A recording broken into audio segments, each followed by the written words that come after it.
yang terakhir, wasiat saya bagi para anak-anak muda, kalian para anak-anak muda, syubbanul yum, rijalul ghad.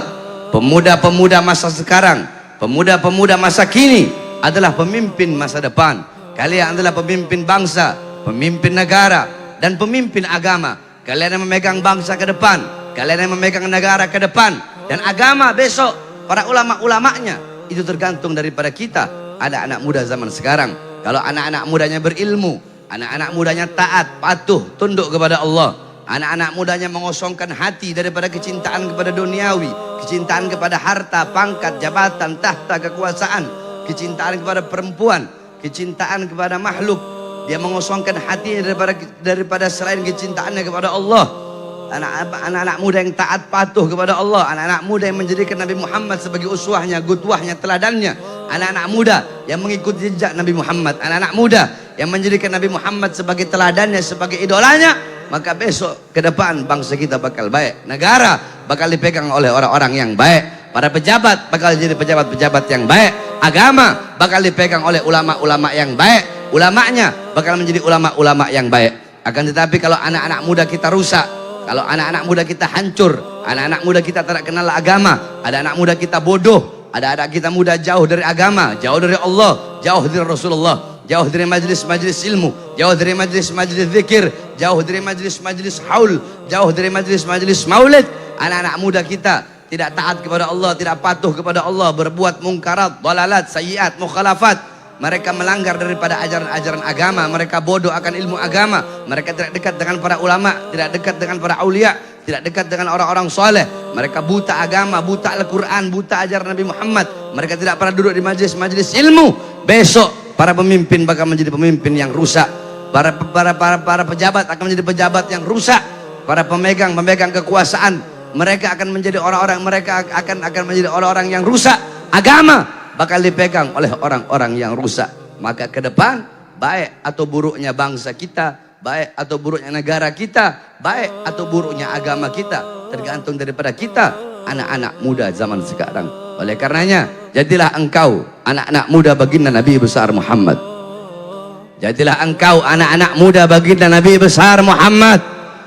Jadilah engkau anak-anak muda yang memegang tongkat estafet perjuangan baginda Nabi besar Muhammad. Jadilah engkau anak-anak muda yang selalu menyampaikan kebenaran. Laumata laim, walaupun seluruh alam semesta harus membencimu, walaupun seluruh alam semesta harus memusuhimu. Jadilah engkau anak-anak muda yang menyampaikan yang hak itu hak dan yang batil itu batil. Jadilah engkau anak-anak muda yang tidak pernah tunduk kepada kezaliman, tidak pernah tunduk kepada kemungkaran, tidak pernah tunduk kepada ketidakadilan, tidak pernah tunduk kepada penindasan, dan tidak pernah tunduk kepada pejabat-pejabat yang zalim. Saudara-saudara, banyak sekali orang-orang zaman sekarang. Sebenarnya saya tidak mau membahas ini, tapi mumpung ada di Palembang, banyak para habaib di Palembang. Banyak zaman sekarang, minna dari kalangan kita para habaib selalu mengatakan Habib Rizik, Bahar bin Smith, torigohnya bukan torigoh Ba'alawi. Terus kalau torigoh kita bukan torigoh Ba'alawi, torigoh kami torigoh apa? Torigoh Habib Rizik, torigoh kami, torigoh apa? Kalau bukan torigoh Ba'alawi. Mereka yang berkata seperti itu baca ratib, kami pun baca ratib. Pada maghrib kami baca ratib Al-Haddad, pada isya kami baca ratib Al-Attas, sebelum subuh kami baca doa fajar, pada subuh kami baca Wirul Latif, sebelum zuhur kami baca Futuhatul Arsyiyah, pada zuhur kami baca Wirid Sakran, Hizib Nawawi, Hizib Khafi, sebelum asar kami baca Wirul Kabir, Wirul Saghir, Syekh Abu Bakar bin Salim, pada asar kami baca Hizib Bahr, Hizib Nasr, Syekh Bil Hasan Asy-Syadili, sebelum asar kami baca Wirul Latif, sebelum maghrib kami baca Wirul Latif, pada maghrib kami baca Ratib Al-Haddad. Mereka membaca Dalailul Khairat, kami membaca Dalailul Khairat. Banyak orang-orang berkata Bahar bin Smith, Habib Rizik Syihab, torigohnya bukan torigoh Ba'alawi. Mereka hataman Ihya, kami hataman Ihya. Mereka hataman Bukhari, kami hataman Bukhari. Ada apa dengan kita para habaib? Kita para habaib berharap bersatu, tapi para habaib kita saling menjatuhkan.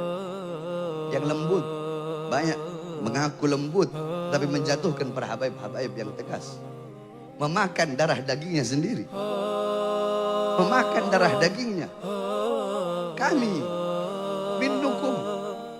Kami darah daging kalian. Kami rela di penjara. Apa yang kami cari? Tahta, pangkat, jabatan, kekuasaan, ujian. Habib Rizik di penjara, apa yang beliau cari? Saya baru bebas. Baru bebas. 2 hari saya bebas. Saya sudah ditahan lagi, dibawa ke Nusa Kambangan. Kenapa? Karena ceramah saya. Apa ceramah saya? Apakah ceramah saya memakan darah daging saya sendiri? Apa isi ceramah saya? Apakah ceramah saya menghilangkan kelembutan Nabi Muhammad? Saya hanya bahas tegasnya Nabi saja terus menghilangkan kelembutan Nabi, atau sebaliknya bahas lembutnya Nabi saja tapi menghilangkan ketegasan Nabi? Apakah itu ceramah saya sehingga saya ditangkap, sehingga saya dipenjara? Mau tahu apa isi ceramah saya? Sehingga saya baru bebas 2 hari itu saya ditahan. Dalam ceramah saya ketika itu lagi corona. Saya baru bebas Ramadan. Saya masih ingat. Saya berkata, wahai Presiden, rakyat kau kurung dalam rumah, tetapi tidak kau kasih makan. Kau biarkan rakyat kelaparan. Kalian hidup senang, rakyat susah. Kalian hidup kenyang, rakyat kelaparan. Saya berkata, wahai Presiden, wahai para pejabat, wahai para aparat. Di musim corona, mal-mal buka. Mal-mal milik asing buka. Tetapi toko-toko kecil, warung-warung kecil pribumi, kalian suruh tutup. Di musim corona, berapa banyak pengangguran. Tetapi tenaga kerja terus kalian kirim dari asing. Siapa yang saya bela? Diri saya. Orang tua saya. Murid-murid saya. Golongan saya. Orang-orang yang sejalan dengan saya. Atau rakyat yang saya bela? Siapa yang saya bela? Siapa yang saya bela? Siapa yang kami bela? Siapa yang kami bela? Kami tidak membela diri kami. Cukup sampai situ? Tidak. Saya masuk 2 tahun setengah. Saya keluar. Belum sampai 1 bulan. Saya masuk lagi. Kenapa? Karena saya menyampaikan, menyuarakan kebenaran tentang 6 laskar, 6 syuhada yang dibantai di KM 50. Apakah 6 syuhada itu bukan bagian dari kita umat Islam? Hah? Di mana kalian yang selalu menyuarakan hak asasi manusia? Di mana kalian yang menyuarakan rahmatan lil alamin? Hah? Di mana? Di mana kalian yang menyuarakan rahmatan lil alamin tetapi diam terhadap penindasan yang terjadi terhadap sesama Islam? Di mana kalian? Di mana kalian yang mengatakan kami bukan thariqah Ba'alawi? Di mana kalian yang mengatakan Fagil Mugaddam kasara sayf? Hah? Fagil Mugaddam mematahkan pedang. Tapi kalian tidak meneruskan buntutnya. Fagil Mugaddam kasara sayf idza fil harb bainal gabail. Fagil Mugaddam Muhammad bin Ali Ba'alawi mematahkan pedang untuk menghentikan peperangan antara kabilah, bukan untuk mendiamkan kezaliman. Fagil Mugaddam mematahkan pedang bukan untuk mendiamkan kemungkaran, bukan untuk mendiamkan ketidakadilan. Beliau mematahkan pedang untuk apa? Untuk mencegah peperangan antara kabilah, bukan untuk diam atas kemungkaran. Rahmatil alamin. Jangan jadikan rahmatil alamin sebagai kau punya senjata, sebagai kau punya peluru untuk mematahkan atau menyiramkan api-api perjuangan yang selama ini telah kami nyalakan. Saudara-saudara, kalian pikir Bahar bin Smith bakal kapok? Hah? Bahar bin Smith bakal capek? Bahar bin Smith bakal lelah? Bahar bin Smith bakal kapok? Udah keluar penjara, tidak bakal menyuarakan kebenaran lagi. Tidak ada kata cabok, tidak ada kata kapok, tidak ada kata capek, tidak ada kata lelah bagi seorang Bahar bin Smith. Jasad saya bisa mereka penjarakan, saudara-saudara. Jasad saya bisa dipenjarakan. kedua mata saya bisa mereka penjarakan daripada melihat dunia luar. Tangan saya bisa diborgol, perut saya bisa diborgol, kaki saya bisa diborgol. Kita para habaib, pernah kau diborgol tanganmu, perutmu dan kakimu sekaligus? Diborgol dari tangan nyambung ke perut, dari perut nyambung ke kaki. Terus kau berkata kami bukan thariqah Ba'alawi. Di jalur mana engkau berjalan? Bukankah di jalur thariqah Imam Husain?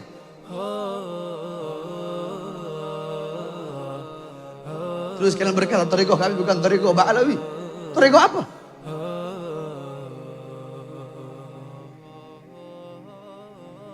Ini kami sampaikan ayat Al-Quran. Ini kami sampaikan hadis baginda Nabi besar Muhammad.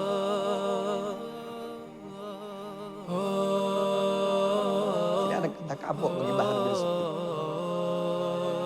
Naam, ana Bahar. Ana Bahar Hafidu Ali. Ana Bahar Hafidu Ali. Ali Asadul Hunaini wal Badar. Saya Bahar, saya cucu Ali bin Abi Thalib, singa perang Hunain, Asadul Hunaini wal Badar, singa perang Hunain dan singa perang Badar. Bahar bin Smith bakal kapok? Tidak, saudara-saudara. Lau gata'tani irban. Jangankan hanya di penjara, jangankan hanya di borgol, tangan, perut, kaki, atau di sidang berkali-kali. Sekalipun badan saya harus dipotong-potong, badan Bahar bin Smith harus dipotong-potong, harus dicincang-cincang, agar seorang Bahar bin Smith diam untuk menyampaikan kebenaran, agar Bahar bin Smith tunduk kepada kezaliman, tunduk kepada kemungkaran. Demi Allah, jangankan hanya di penjara, jangankan hanya di borgol atau di sidang atau dihukum berkali-kali, bagi bangsa, bagi agama, bagi NKRI, untuk menyuarakan kebenaran demi Islam, demi umat, demi bangsa, demi NKRI. Jangankan hanya di penjara, demi Allah, nyawa saya, darah saya, itu apa murah harganya, tumpah demi bangsa, rakyat Indonesia, umat Islam. Jangankan hanya di penjara sesuatu yang kecil, saudara-saudara. Demi bangsa, demi Islam, demi Indonesia, nyawa saya, jiwa saya, murah harganya untuk tumpah, saudara-saudara.